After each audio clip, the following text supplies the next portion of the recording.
Assalamualaikum warahmatullahi wabarakatuh. Hai guys, berjumpa lagi bersama Mega Puspita di Rujuk Podcast Lugas dan Berimbang. Oke, pada kesempatan hari ini saya sudah bersama dengan salah satu anggota Dewan.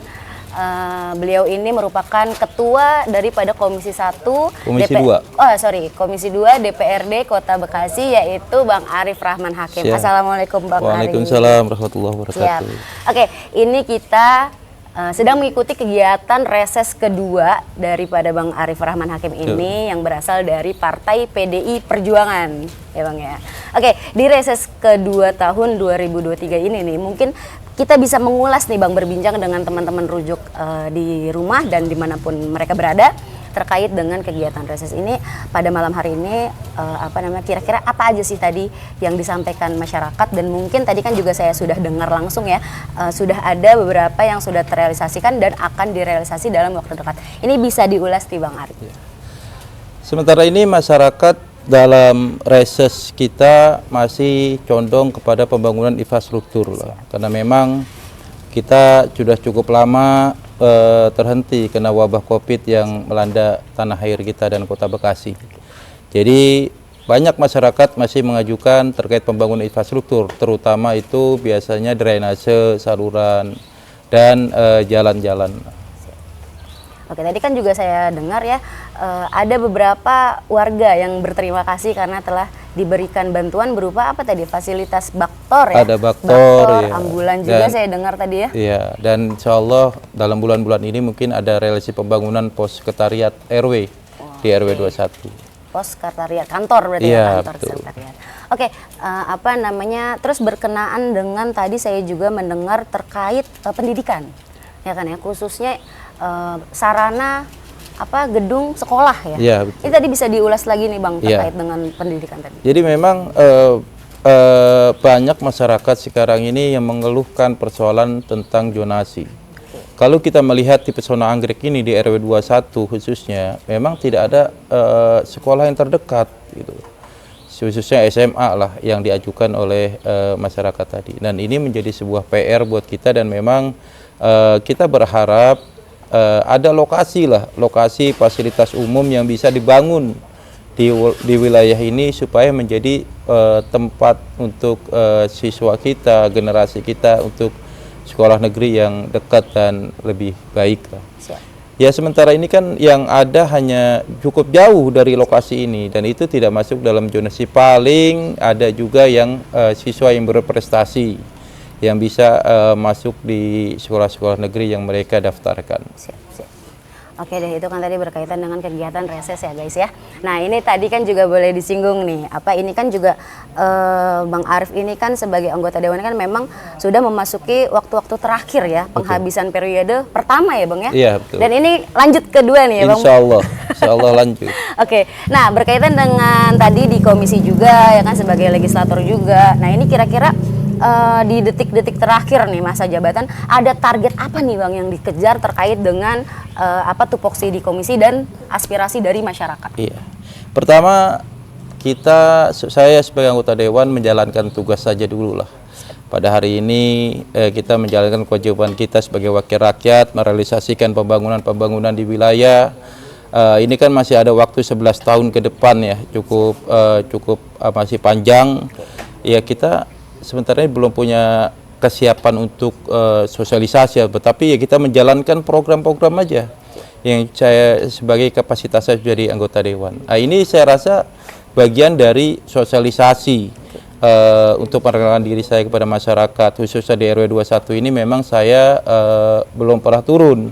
Tapi pada hari ini saya diberi kesempatan oleh Pak RW bisa silaturahim dengan melalui reses ini, kita bisa mendengar aspirasi, dan itu kita penuhi aja dulu tanggung jawab kita sebagai wakil rakyat terhadap masyarakat yang ada di sekitaran sini. Dan itu saya rasa menjadi sebuah motor pergerakan ya, bagaimana tentunya masyarakat ini kan akan bisa melihat bagaimana kemampuan kita menjadi wakil rakyatnya, mendengar dan menjalankan tugas kita dan merealisasikan apa yang menjadi harapan masyarakat di Bekasi Utara pada khususnya. Oke, siap. Nah berarti kan memang ini kan reses tahun 2003 untuk tahun 2024 nih. Betul, Berarti kan untuk betul. biar supaya terrealisasi nih Abang berarti harus lanjutkan. Oh iya, mudah-mudahan kalau Allah mengasihi kita amanah, masyarakat memberikan amanah kepada kita, insya Allah akan kita kawal. Dan ini mungkin apa yang akan terrealisasi ke depan seperti faktor yang sudah ada bangunan sekretariat, ada saluran yang akan dibangun, itu mudah-mudahan menjadi sebuah gambaran lah bagi masyarakat bahwa kita mendengar lah apa yang diinginkan masyarakat. Oke, nah tadi berarti kan terkait dengan realisasi aspirasi pada tahun ini khususnya di tahun 2023 untuk direalisasikan dari tahun 2004. Nah berarti nih Bang, kan tadi Abang juga sudah meminta doa restu gitu kan, meminta dukungan untuk maju kembali di periode kedua gitu kan. Nah kira-kira untuk Abang sendiri target persiapan dan target untuk bisa duduk kembali di periode kedua ini seperti apa nih Bang? Kalau saya melihat mungkin target suara ya yang dimaksud, 2019 saya kan terbanyak sekota Bekasi di partai saya. Lalu mencapai hampir 13.000 suara. Dan kali ini kita punya target karena sekarang sudah bergabung dengan Medan Satria, kita akan targetkan lebih banyak tentunya. Dan saya diuntungkan dengan saya tinggal itu perbatasan dengan Medan Satria.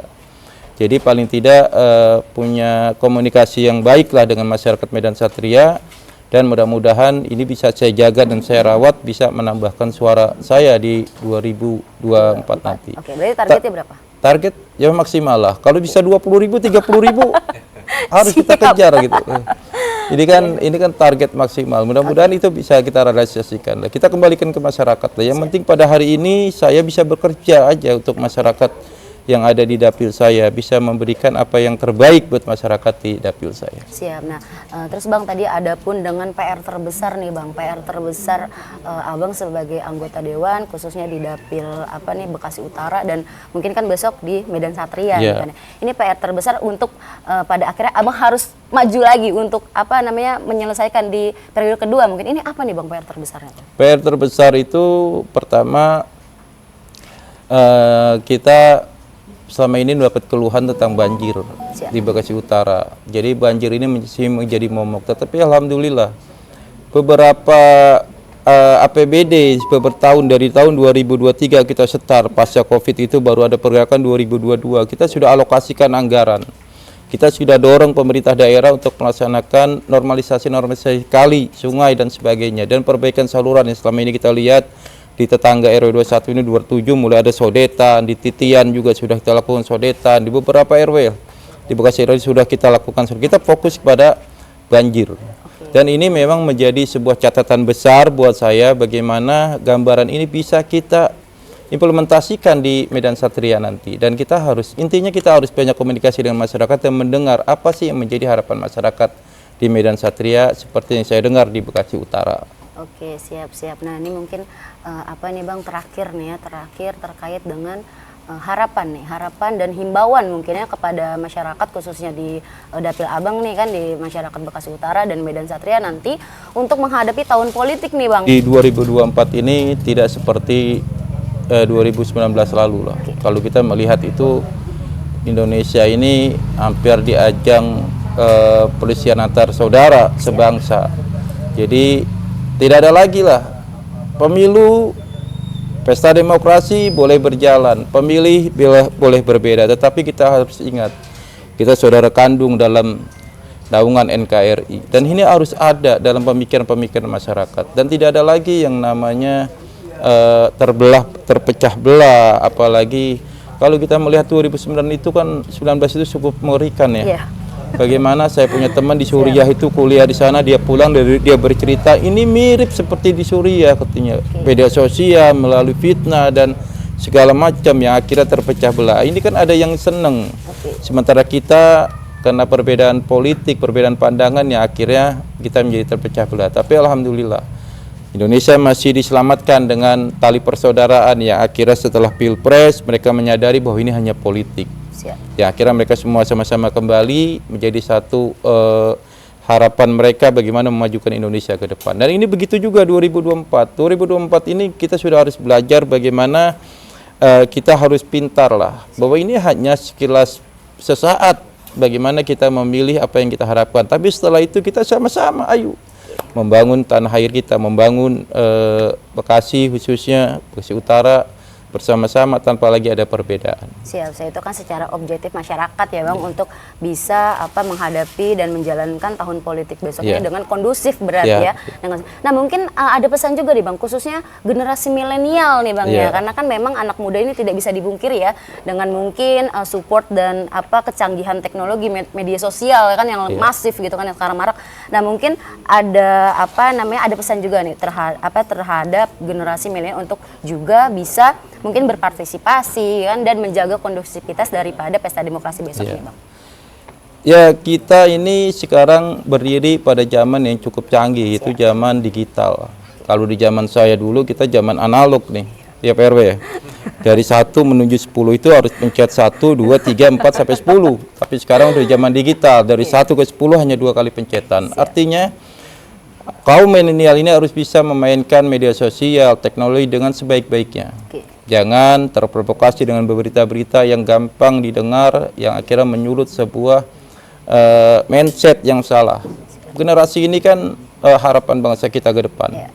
Maka dari itu saya menghimbau pada generasi muda, generasi milenial untuk secantik mungkin memainkan teknologi seperti media sosial dan sebagainya itu dengan sebaik-baiknya supaya bisa diterima masyarakat lainnya juga dengan sebaik-baiknya yang tidak mempengaruhi atau memprovokasi persoalan-persoalan menjadi rusak kita di tanah air kita.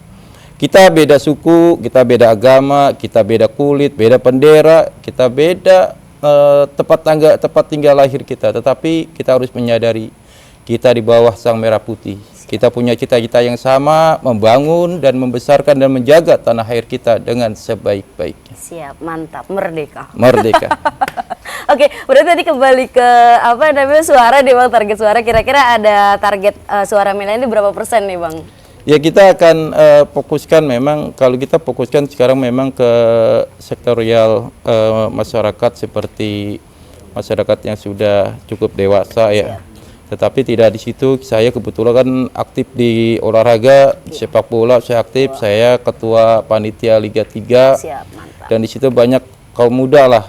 Nah ya, itu yang akan kita akomodir bagaimana anak muda ini tidak salah jalan tapi bisa aktif di olahraga lah. Dan itu akan kita prioritaskan dan kita akan fasilitasi mereka untuk berkarya di olahraga. Siap. Mungkin bisa jadi juga jangan sampai kaum muda ini generasi milenial ini juga pada akhirnya kembali pasif gitu, apatis gitu kan, apalagi golput gitu kan, karena kan memang zaman sekarang kan politik ini juga udah bukan lagi hal yang tabu, hal yang awam, bukan juga buat konsumsi orang tua gitu, bukan kepentingan orang tua lagi kan, tapi untuk generasi juga. Nah tadi boleh nih Bang mereview sedikit nih tadi kegiatan reses kan agak heboh nih ya dengan bagi-bagi door prize nih Bang.